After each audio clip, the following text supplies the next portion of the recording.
morning and welcome, everyone. Thank you for joining us for another edition of New England Chapter Connects. My name is Patrick Yo, and I am a member of the APWA New England Chapter Public Works Awareness Committee and Education Committee, both of which help organize these sessions. Our session for today is a Public Works Leadership Hot Topic Roundtable. This session will provide a facilitated conversation with a variety of public works professionals regarding several topics, including, but not limited to, staffing changes, technology advancements, roadway safety policies and procedures, storm readiness and response, electric vehicles and fleet maintenance, and solid waste. Just a couple of things before we get started. A special thanks needs to go out to our APWA New England chapter sponsors. Without the support of our sponsors, we would not be bringing all the valuable programs and events to our members in the public works community. All chapter events are made possible because of the generous support of our sponsors. Their continued support of the chapter is so very important, so thank you so much for our chapter sponsors. We hope that you will find the New England Chapter Connect series worthwhile, informative, and a way to stay connected with your peers. This is our second session of the 2024 fall series. Our third and final 2024 webinar will be Ethics in Action, a guide for public works leaders, and that'll be held on November 14th. You can register for this webinar by clicking on the link in the chat. If you miss a session or would like to replay a session for your staff, all of the New England Chapter Connects webinars can be found on the New England Chapter website. Lastly, if you're not an APWA member and would like to be one, or would like more information on upcoming New England Chapter Connect sessions, or if you are interested in becoming a sponsor, all of this information can be found on the chapter website, which is newengland.apwa.org. Now let's get to today's session by first introducing our panelists. First, we have Megan Theriault. In her 20-year career in public works, Megan has served as both a town engineer and a public works director. This year, she was honored as New Hampshire Public Works Director of the Year by the New England chapter. She leads the New Hampshire Construction Career Days, which hosts over 1,200 high school students annually. Next, we have Sally Katz. Sally had a last-minute conflict and emergency, so we're hoping that she pops on, but I will introduce her no matter what. Sally has been a director of physical services for the town of Wethersfield, Connecticut since 2012. She has over 35 years of management experience and holds an MPA from UConn. She currently oversees a staff of 100 employees, which are responsible for the operations, maintenance in all the town buildings, outdoor spaces, and public schools. Sally previously worked in higher education, overseeing construction, renovation, and facilities management at NYU, Trinity College, and Yale. Next, we have Howard Weisberg. Howard is the acting director of public works in Middletown, Connecticut. Prior to this, he was a city engineer and later the public works director in Meriden, Connecticut. He is a professional engineer and held a professional traffic operations engineer certification for a decade. He has a civil engineering degree from Syracuse University and obtained an MBA from the University of Maryland. Last and certainly not least is our moderator today, and that's Vincent Stetson. Vincent is the Director of Public Works in South Windsor, Connecticut. Before becoming DPW Director in South Windsor, he was the town's Superintendent of Street Services and Tree Warden for several years. Prior to this time in the public sector, Vincent enjoyed managing heavy civil projects specializing in deep foundation installations. Welcome, panelists. Vincent, the floor is now yours. Thank you, Pat. Good morning, everybody. Thank you for taking the time to sit in with us. We've got an awesome panel of professionals here. I just wanted to encourage everybody.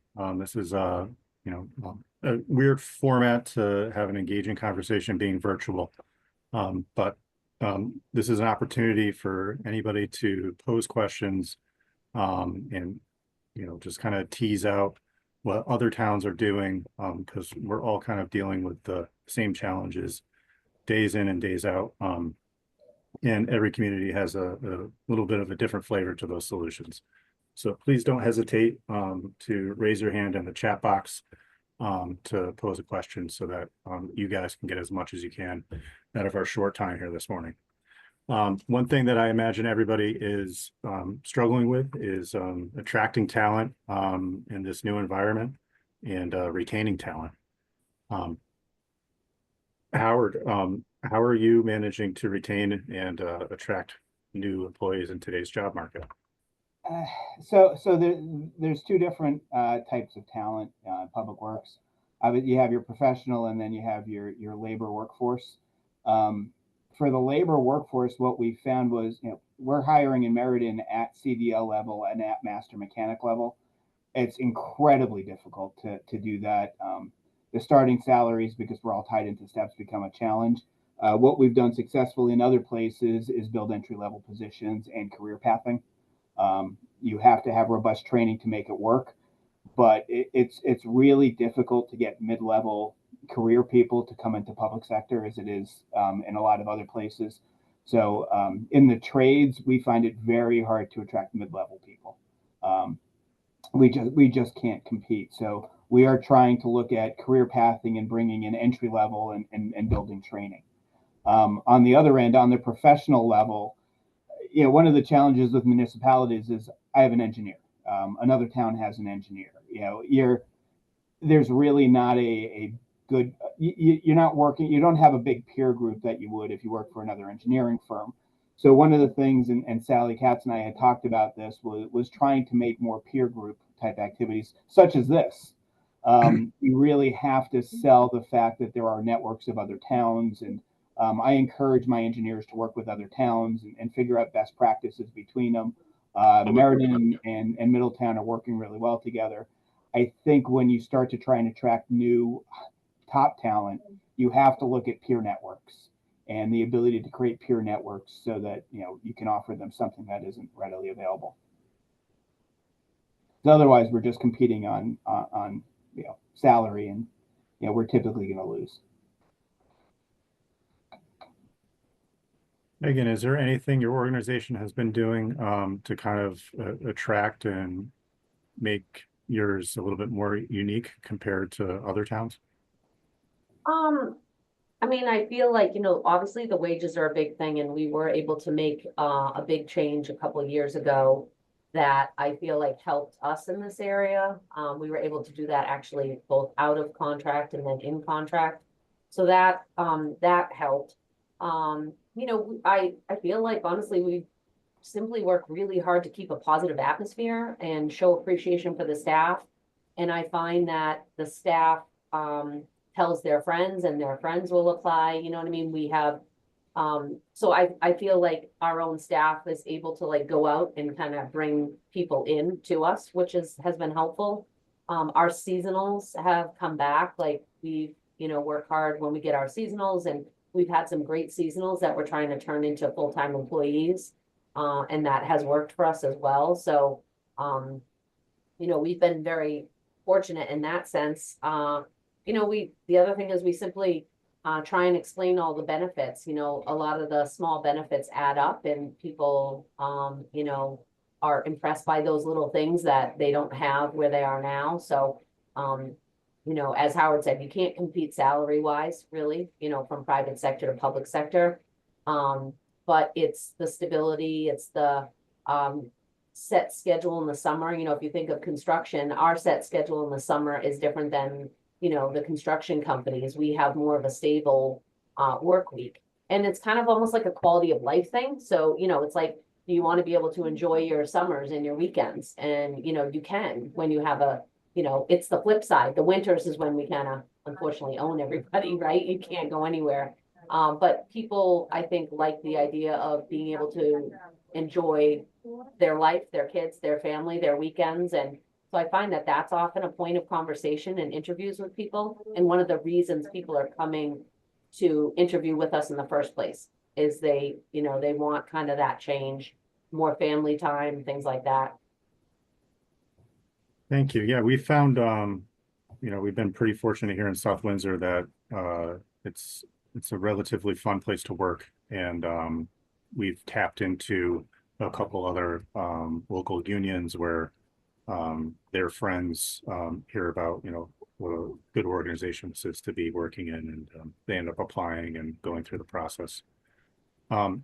I know that Sally had created a bit of a process with her CDL training. And one thing that we found, or I found that was unique that I believe she was doing, is offering to reimburse folks that get their CDL. And I might be confusing this with Mr. Joe Brago, but that they would pay for the CDL training. So somebody comes in entry level with no experience, ends up getting this great license. And, you know, if they stay for a certain amount of years, that license is covered. But if they left in a certain amount of time, that they would have to reimburse the town for that. So I thought that was a great approach to, you know, attracting talent and, you know, getting the staff level to the license level that they need to be at. Vince, we are doing that right now, and anytime that is correct. And we came up with, we don't reimburse, we pay, we just flat out pay for it. Because even when we try to reimburse them, then we heard, well, I don't have the money. So I had enough. We're paying for it. They have to sign a document. They have to have a vesting schedule. So once they get it, you know, if they leave within a year, they pay it all back. It's within 1 year to 2 years, they owe 50%. And then if they get past 2 years, and they're free clear. And also they have to sign an agreement, because the other thing is if someone goes to get a CDL and they just, you know, mess around and take their time. I mean, there's a thing, if it takes them more than 9 months, they're going to start paying us back until they get it. So like, I don't want to. And we also go to the CDL school and we tell the CDL school, town of East Lyme employees up there, we want to know if they're having any issue, let us know and we will get on them. But can you please get them through this thing and show them the light? So and then I have a checklist of like 20 different items of what they need. There's a lot of things to get in a CDL that they need to do. You know, they have to pass the modules, they have to pass this test, and it's all on a checklist and holding the people accountable. So that's kind of what we're doing. That's awesome, Joe. We had a guy that went through that and then realized that, you know, the sleep apnea thing is killing a lot of people. Goes to take the test, is all ready, and then finds out there's like a medical issue that he's got to address. But I would love to I'd love to see that checklist. And you know, getting CDL people is our biggest challenge right now. So I think that would be an awesome document to see. I'm sending out 2 offer letters today that has that tied together. So it is actually something that if towns aren't doing, then it's something like you guys, the other panelists had said, the people had said, is like, you have to make yourself sell yourself. What do you have to offer someone else? That I'll pay for your CDL and I'll get you. And then as soon as you get your CDL, I'm going to pay you at a higher grade. So I'm sending those letters out, you know, right after this meeting. So Hey, Joe, we do have the checklist. Yeah, is there a way that we could pop the checklist? Do you have one that you can share with we're getting some requests in the chat. And then also Clay Major had asked, do you know the approximate cost of what a CDL would cost? Yeah. So the cost is it's typically 1,900, but they have a deal with it's 1,500, and because we're doing and we just pay it right up. They like to get the payment from us instead of the employees because they know our check's going to be good. So that's why. And we have that agreement. Once they go up there, we're tracking them. We want it, and we're actually also sending them on our time, not the whole time, but they have to put some skin into it. I'm trying to look up my checklist so I could share my screen, but if I can find it. Yeah, I think that's a great indicator to, you know, a new employee that, you know, a town is willing to go and invest the time. You know, we're going to allow you and pay you town time to go take this class, and we have so much confidence in you that you know, we will pay for this license if you stay on this team. I think that's a pretty good way to attract folks. So Joe, does the cost include the classroom portion and the practical training? Yes, the 1,500. I believe it's 15. It could be 19, but I think they gave us a little deal. Covers the whole thing. Can I share my screen or no? Yep. Go ahead. Let me see if I can. If this works.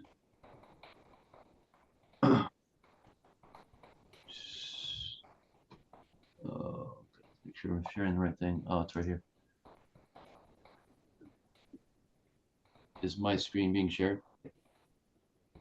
I don't see Is my it yet. screen shared? No, not yet. Oh, here it comes. Yeah, okay. So this is the thing I have, and when I say there's a bunch of steps, it starts with the name of the department and then gets into, did they always had to discuss it with their supervisor, so the supervisor knows, because there's an element.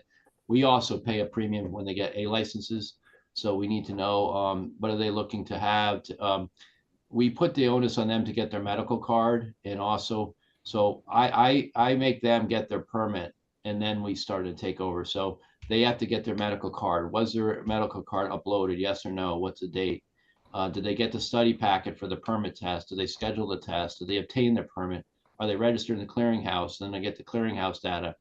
And then once they get to the school, do they fill out? We have a reimbursement request for them. And if we're paying up front, they have to sign an agreement with us that they will pay us back so we don't get caught with them. Did the supervisor contact the school? There's 48 online modules they have to pass. Do they even know that? Are they signed up for the training registry? Have they started taking their on-street site pre-trip? Did they pass their pre-trip portion? Did they pass their driving, general knowledge, air brake, and then they get it? I can send this to Regina so everyone can have it. I mean, hey, share it for all, but I do also then have it in a different format like this so that I can keep track of my people and then check it off as we go. So it's just, this CDL thing is a major problem for people. And if you guide them through it and they get it, then everyone's, then you got a CDL driver that can't leave for the next 2 years or he's paying it back. So at least you got some continuity of, that will be the time that you train them and you sell them on your department and you try to move them up and get them going. Yeah, if Thank you you send so it to much. me, I can either put in the chat box or I can follow up with an email afterwards to everyone who's here today. Sure. Thank you for sharing your process with us, Joe. Before moving on from this employee topic, have you folks been using any other platforms or any unique ways to get the advertisements out there, like going to high school job fairs or college fairs? I had just I'm going to show my age here, but the town of South Windsor had been using Indeed, but apparently there's a lot of other apps out there such as Glassdoor, Handshake, or Zip. Are you folks familiar with any of those portals? No, I only use Indeed, honestly, and I use social media. I put it on Facebook and share it out to community pages. So if I have an opening, I might share it to like Lakes region pages, not just the town of Guilford. So I'll try and get it out that way. I do attend a lot of career fairs, but not for hiring just at Guilford. It's really promoting the whole industry is how I'm involved in that. So we help run the Construction Career Days event, so that we've been doing that for 10 years. And that's over 1,200 kids a year. So that's with like 100 vendors. And I'm also on the board of directors for New Hampshire Good Roads, and we attend smaller career fairs, like high school ones and things like that.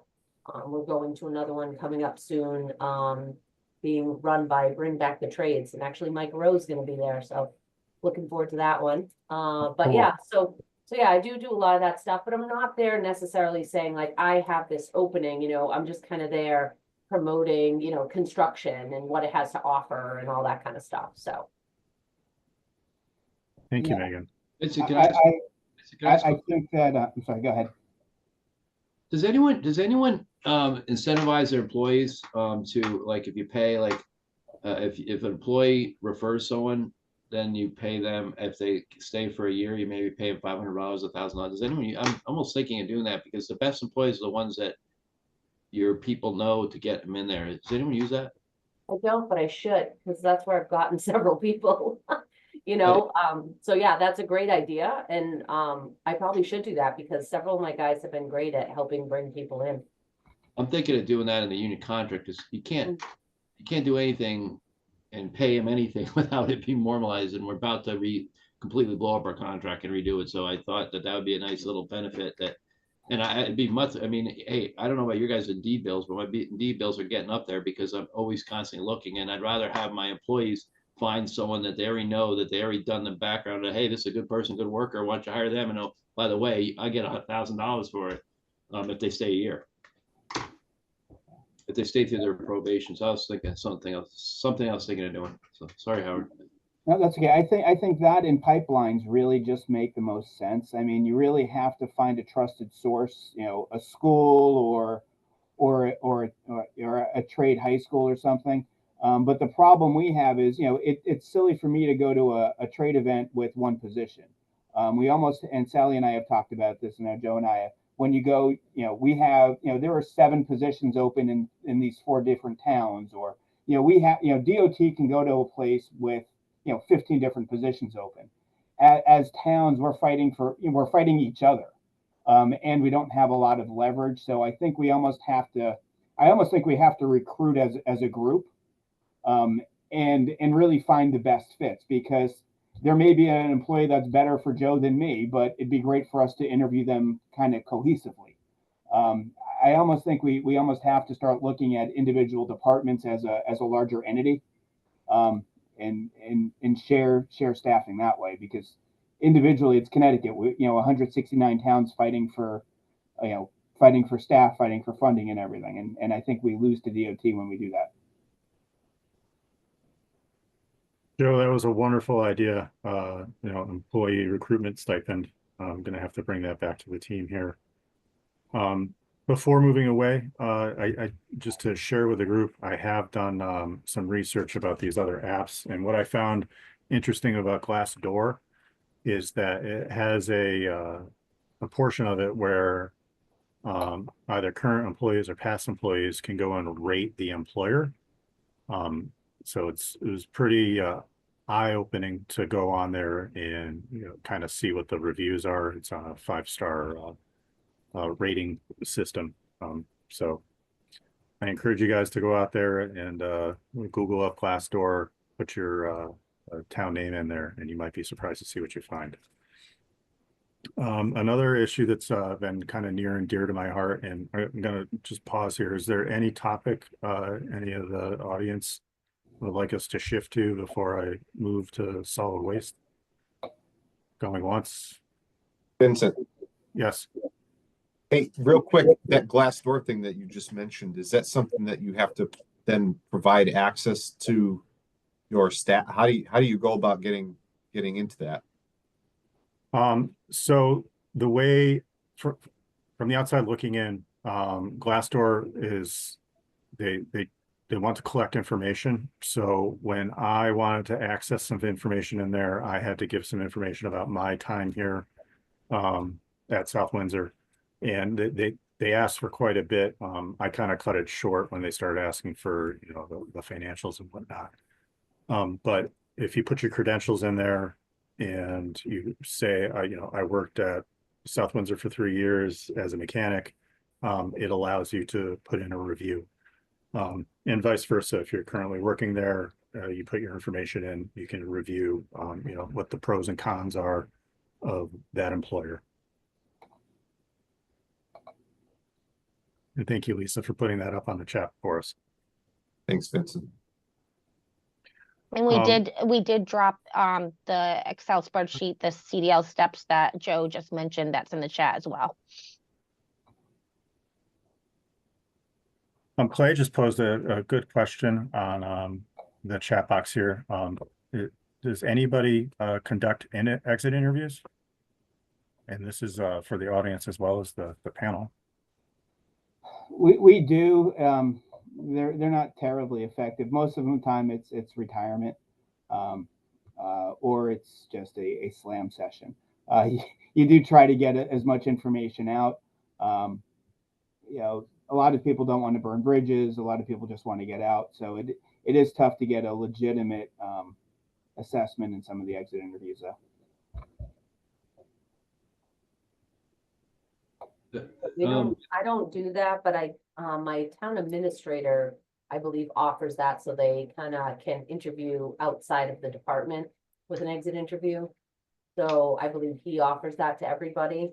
So So he does it, but I don't know that many people choose to do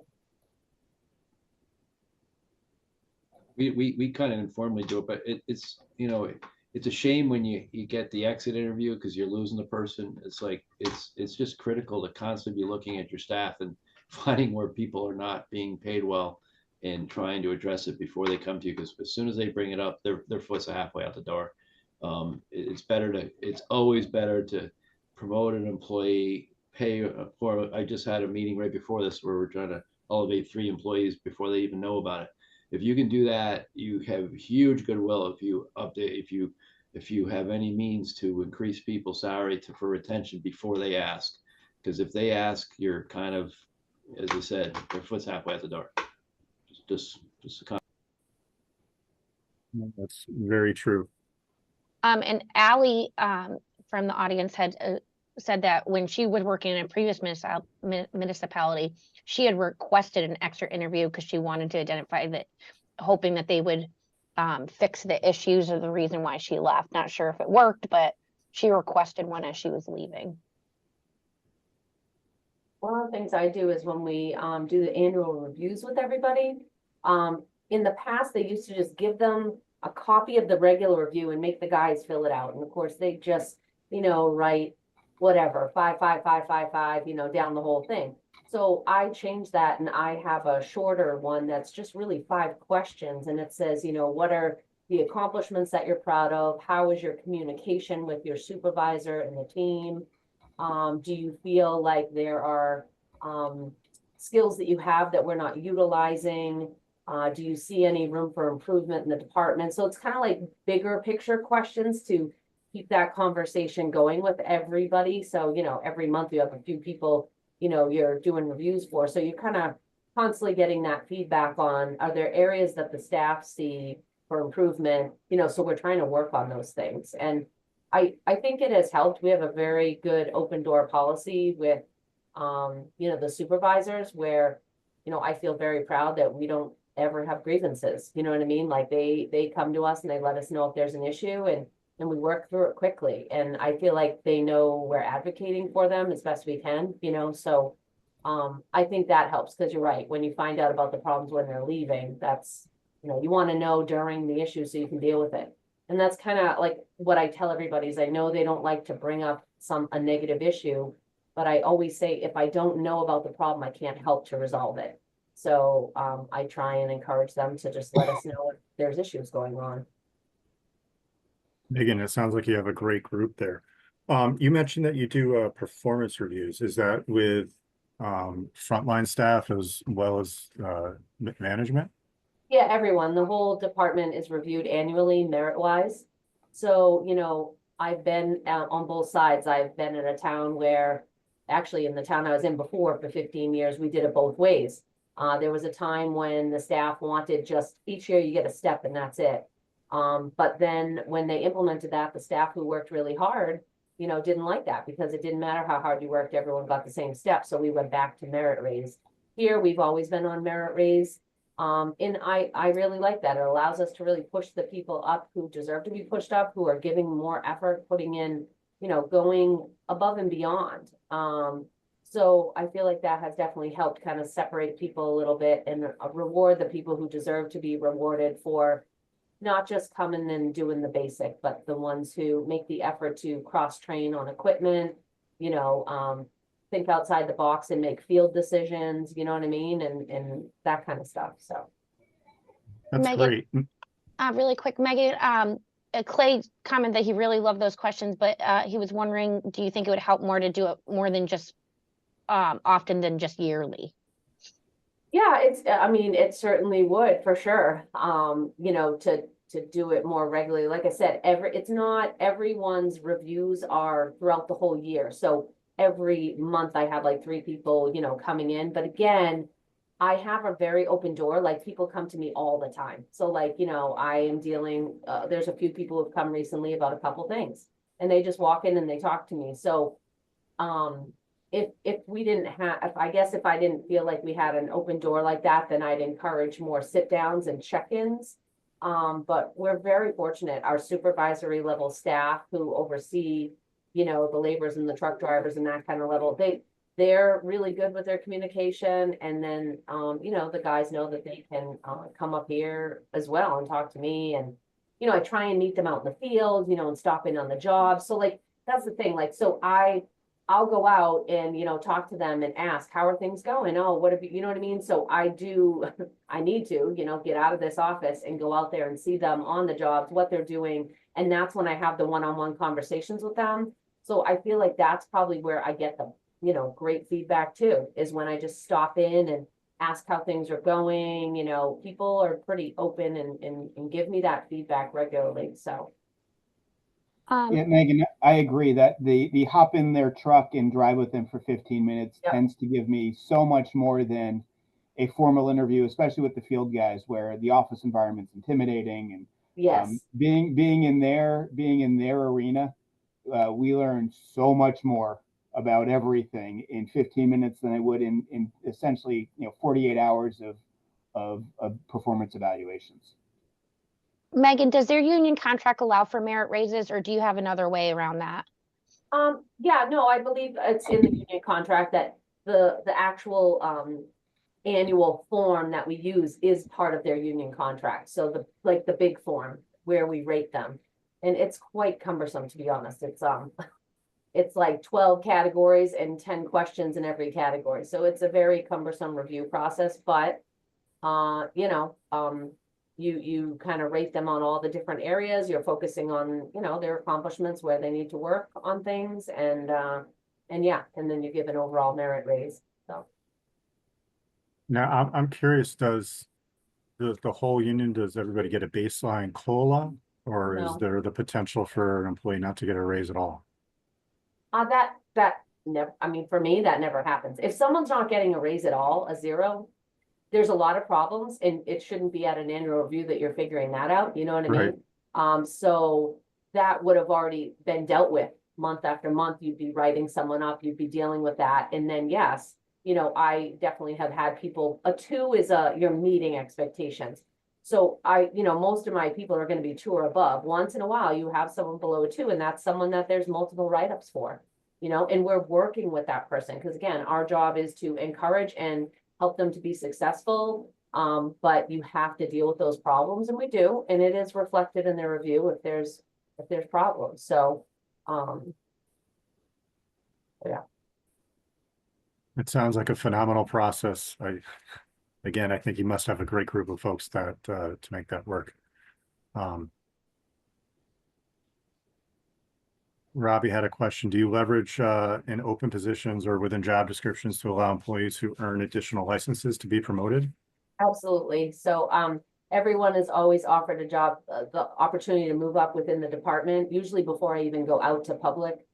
If no one has shown interest, then I go out to public and post the job. But yes, we always offer up for people to move, even laterally if they want to, because, you know, the whole goal is you want people to enjoy their jobs and enjoy their employment and come to work every day. So if someone needs a change, you know, you want to work with them and respect that and try and make that happen. So whenever we can do that, yes, absolutely. But we also try and offer a lot of cross training. And, you know, I am very clear that I never want to hear anyone say that's not in my job description. You know what I mean? Like, that doesn't apply here. Everyone does everybody's job. You know, my equipment operators get out and fill potholes, and, you know, we give opportunities to the guys who are laborers to run small equipment at least, or, you know, when someone's out sick, then let them fill in, let them try to run the backhoe if the backhoe guy is out. So the people who want to step up, we try and give them as many opportunities to do that as possible, because it gives them a change of scenery. They like doing it. And you're prepping them, you know, who knows, right? If somebody ends up leaving and you didn't plan on that, and you haven't cross-trained and prepped other people, then you don't have someone from within to move up. So yeah, so we try and do all those things, and, you know, I think the guys appreciate it and like it, and they like the variety of work that they're doing. Sounds reasonable.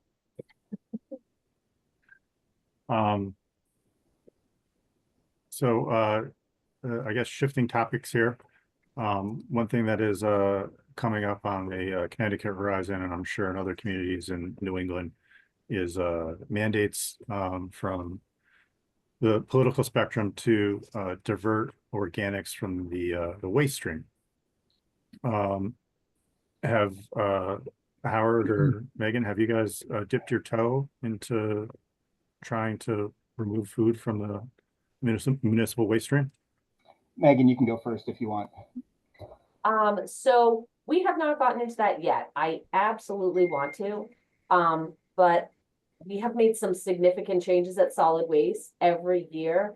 And my staff, I'm trying to be realistic and major change every year, kind of one major change. I don't want to overwhelm them with too much stuff. Over the last 2 years, our big focus was polystyrene. We're a regional foam recycling center now. That's been a huge thing that our focus has been on. But I am very interested in that, and I'm working with Lakes Region Planning Commission. They're filling out a grant, and they asked us to jump on as if they get the grant, will we be one of the towns who will pilot food composting? And I said, absolutely. Like, I'm ready. I think the staff is ready. I just got a new hire with a farming background. I think he would love doing that. So I'm hoping if that grant goes through, we can at least start it as a pilot program. We certainly do like the leaf and, yard waste composting, but we do not do food yet. But I definitely want to do it, but you got to start small and build the program out. So I'm hoping, the time will be right maybe in the next year to kind of get going on that. All right, my turn. So Meriden received one of the first food scrap diversion grants in the state, the orange bag, green bag system. They looked at doing it they had a grant for a second year. They stopped the grant halfway through. Middletown had the same green bag diversion program where food scraps were diverted in our sanitation district, sent to a facility that separated the green bags from the orange bags and sent the green bags to the digester in Southington. In year 2, Middletown went to a save as you throw model, where the orange bags were then required to be used. And then in year 3, actually, no, that was year 2. Year 2, they were required to, and year 2, they were also required to pay for them. So we actually went to the true save as you throw model with unit-based pricing and with composting and green bag diversion. We evaluated and sent to council some modifications of the program this year. My anticipation was that it would get voted down and we would get rid of the program. To my surprise, the council voted to continue the program another year. These are subsidized heavily through a grant from DEEP, where this is the year we have to determine whether or not can be self-sufficient. So we do a very aggressive program, 2,000 residents in our inner district utilize it, and it takes a significant amount of time and effort. Where are the food scraps being composted? They're not being composted. They're actually being sent to a biodigester run by Quantum. Yep. That turns it into energy and essentially like a fertilizer type material.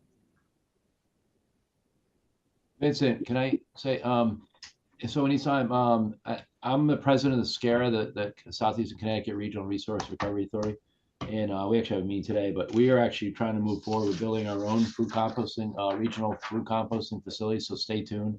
We're trying to put letters together from the local chief elected officials to try to see if we can get help with a state DEP grant. I know it's not the actual collection in a few of our communities in SCARA. I know Stonington is, and I believe Ledyard are doing food composting programs with collection. But then you ask the question, where does it go? And so if any of these people on here are in our neck of the woods, if we create a regional facility that can compete or just in general, have lower prices, then it would really help promote getting that material there and might help with the price of disposal. So it's a nice regional effort, and SCARA is a pretty big entity. So we already have the permits and we're trying to proceed forward. We have a facility already designed and we're just waiting for final approval from the DEP about moving forward with this facility. It would be in Preston, Connecticut.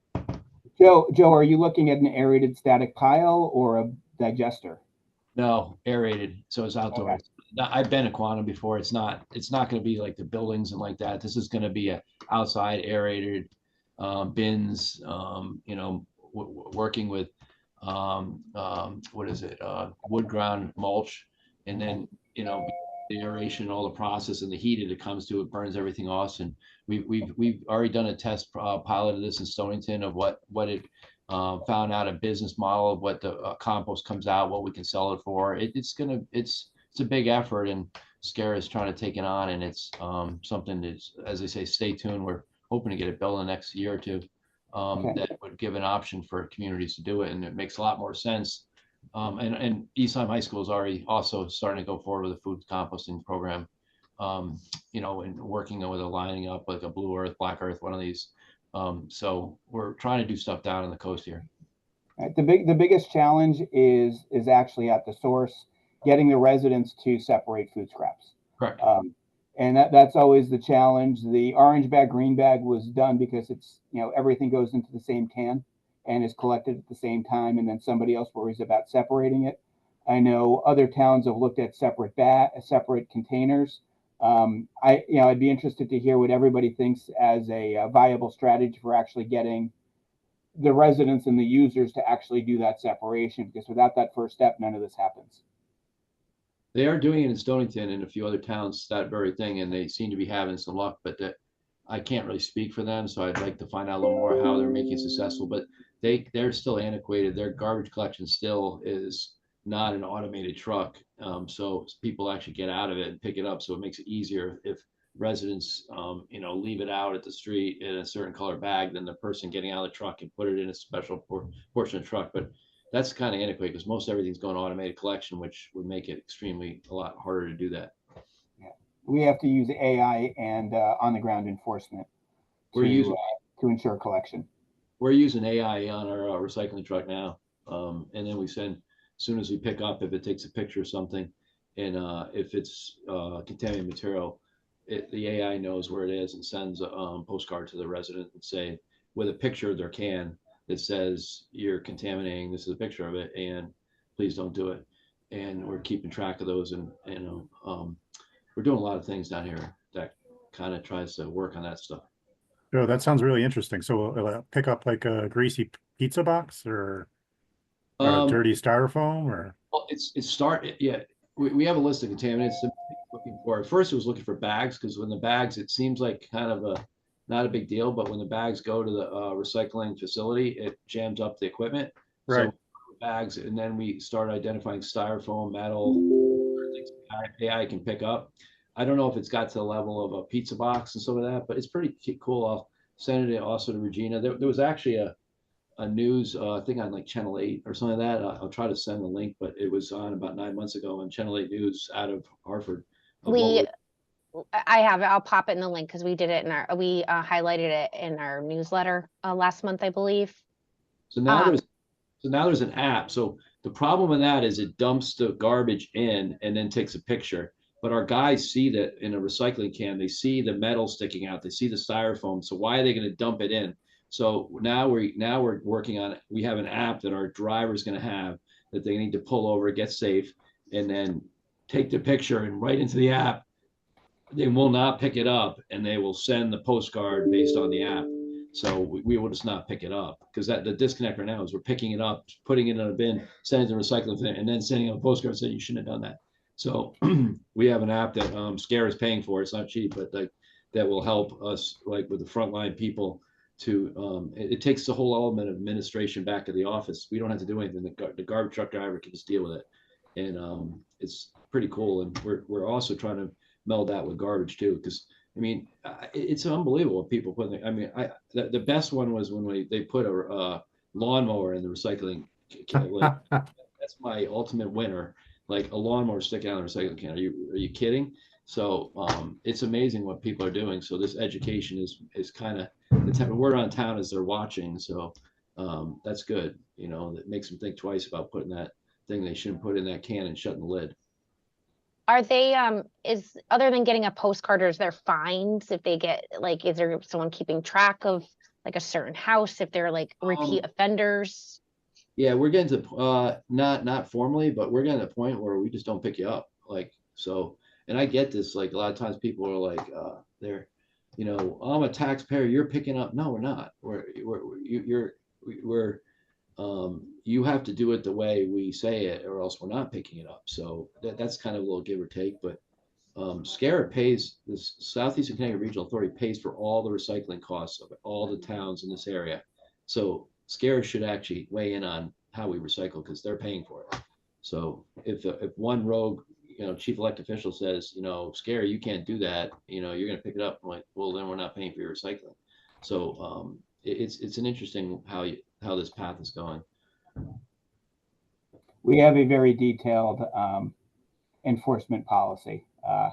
It's a lot of free chances, it's a lot of warnings, and then it's a missed pickup fee. Not a fine, it's a missed pickup fee, but it's a fine if they start to violate the city sanitation code.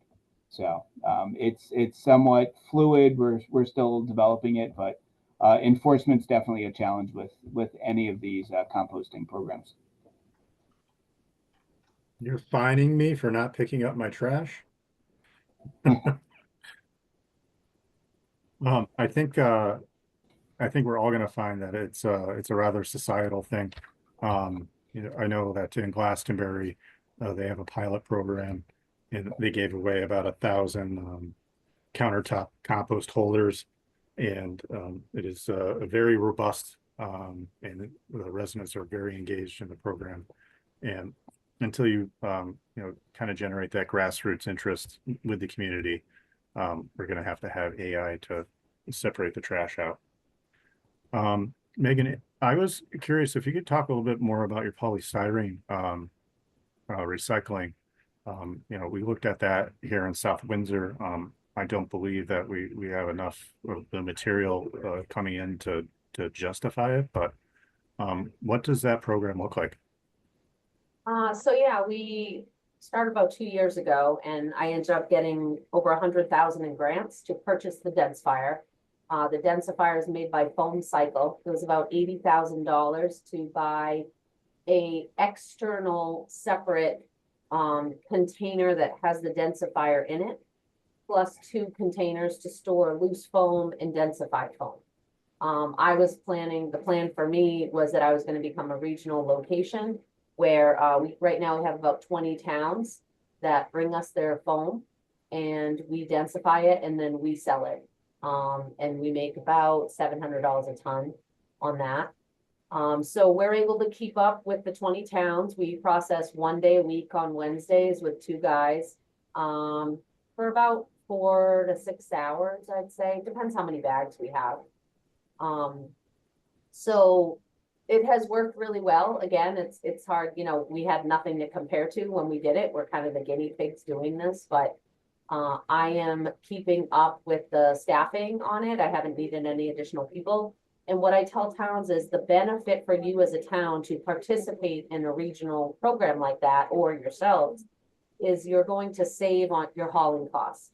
So instead of putting your styrofoam into your MSW trailers that cannot be compacted and takes up space, once you remove the polystyrene, you now have room to put more MSW in your trailers, and you'll therefore have less hauls going out in a year. So we're saving, again, not huge because we're not a huge town, but we're saving about $5,000 a year in hauling, and we're making maybe $7,000 a year in the densified ingots as well. But again, it's a new program. It's still, kind of growing. Any recycling, as you know, is not a moneymaker. It's a cost offsetting, you know what I mean? It's trying to, one, do the right thing, you know what I mean? We don't want to put styrofoam in a landfill, ideally. And I don't see that it's not costing us money to run this program right now. Do you know what I mean? I've reallocated my staff. So instead of, taking that many more MSW trailers off, they're now densifying foam. They're, you know what I mean?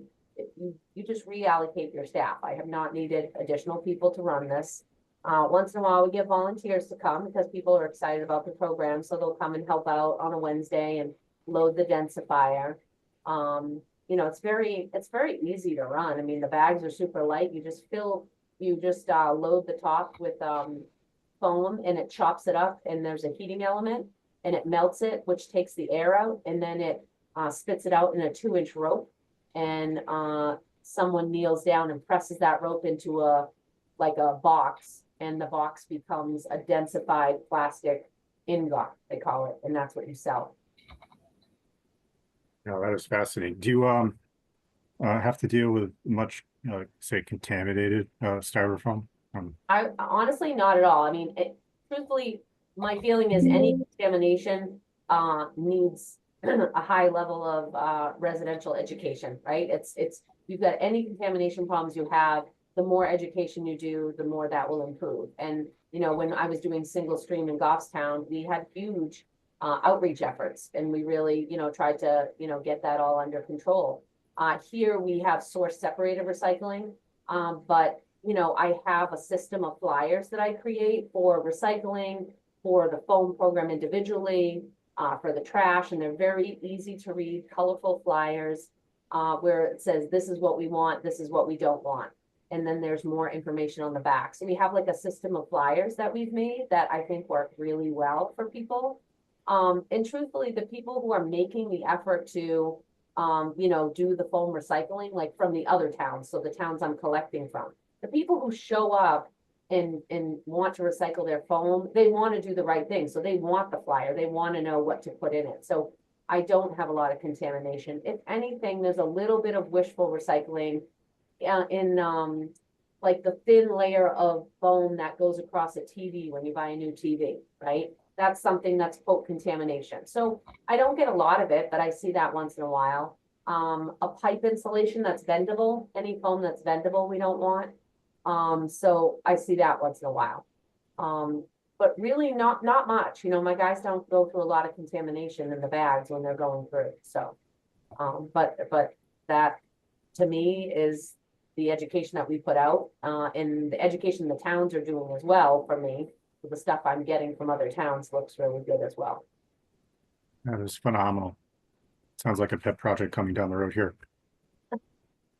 It's been, I mean, I can tell you the town here absolutely loves it, and the 20 towns participating, residents get really excited about that stuff.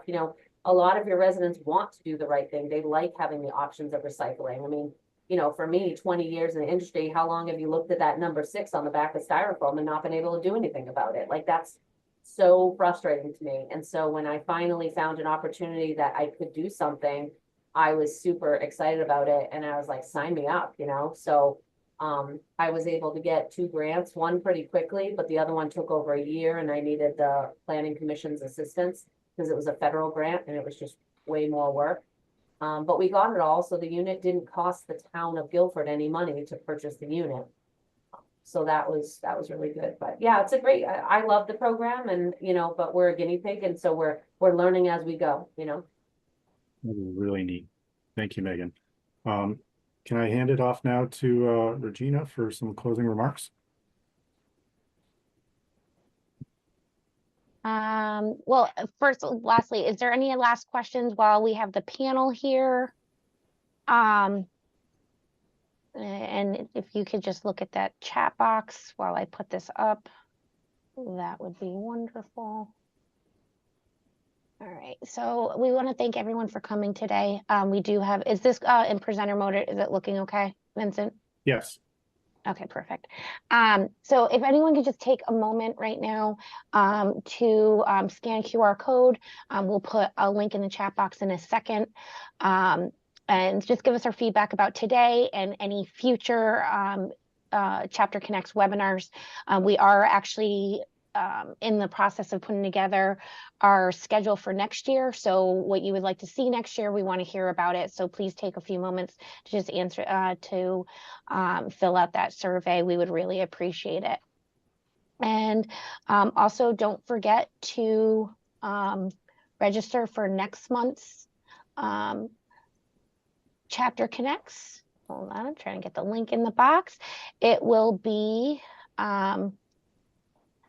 Ethics in Action, a guide to public works leaders. We have another great panel for you. The registration information is right there in the chat. And I'm also putting the link to the eval.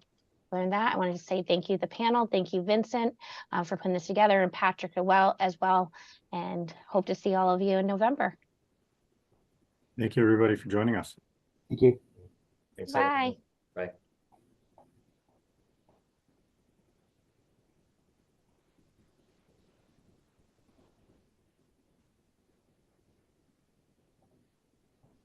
Hi, Sue. You're muted. Hope everything's okay with Sally. Me too. I'm wondering if